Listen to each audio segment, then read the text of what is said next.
Hey, welcome back guys. Today's video we'll be finding slope and the y-intercept from a table. Both of the problems come from a previous 8th grade STAAR test. Alright, let's get started. So, an artist started with some paint bottles. The artist buys the same number of additional bottles each week. The table shows a linear relationship between X, the number of weeks, and Y, the number of bottles that the artist has. How many bottles did the artist have at the start? Alright, so let's go ahead and first find our slope, which is your change in Y over your change in X. Okay, so 25 plus 9 will give you 34. And then how far is 34 to 49? That'd be plus 15.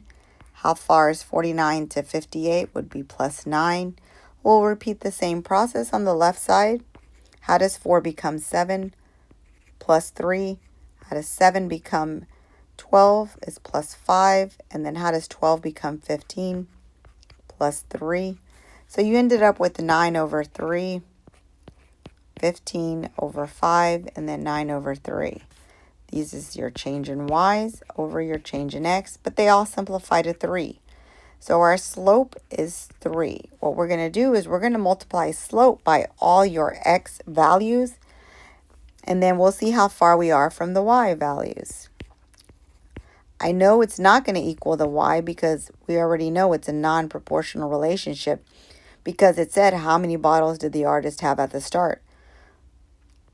So 4 times 3 is 12, doesn't equal 25, but if you add 13 it will.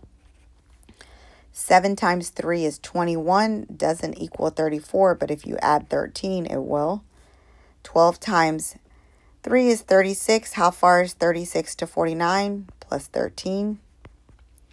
And then 15 times 3 is 45. Doesn't equal 58, but if you add 13, so 13 is your starting point or your y-intercept, which is where your line will meet the y-axis. All right, let's do another problem. The table shows the linear relationship between the variables x and y. What is the slope and the y-intercept of the linear relationship? I'm not really a fan of the table. I feel like there's just not enough room. So I'm going to rewrite it. It's not a teaching method. You don't have to rewrite it. I just feel like there's just not a lot of room like on the last one. We're still going to do our change in Y over our change in X. How does 16.5 become 21.5 plus 5? How does 21.5 become 31.5? That would be plus 10. We'll repeat the process on the left side. How does 5 become 7 is plus 2. 7 become 11 is plus 4. So our change in Y is 5 over 2. Oh, our change in Y is 5 and our change in X is 2. And for the next one, it's 10 over 4, which is equivalent to 5 halves, which is 2.5 as a decimal.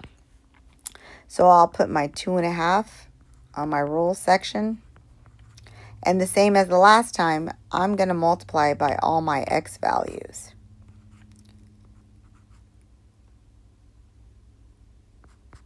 And I know it doesn't actually equal the Y because we're looking for the y-intercept.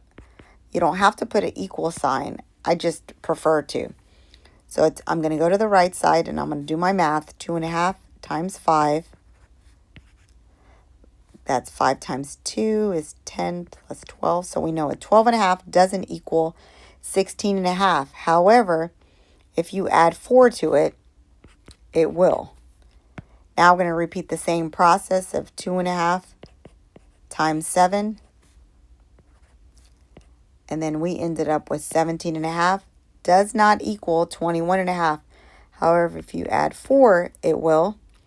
And then the last one, which is 2.5 times 11.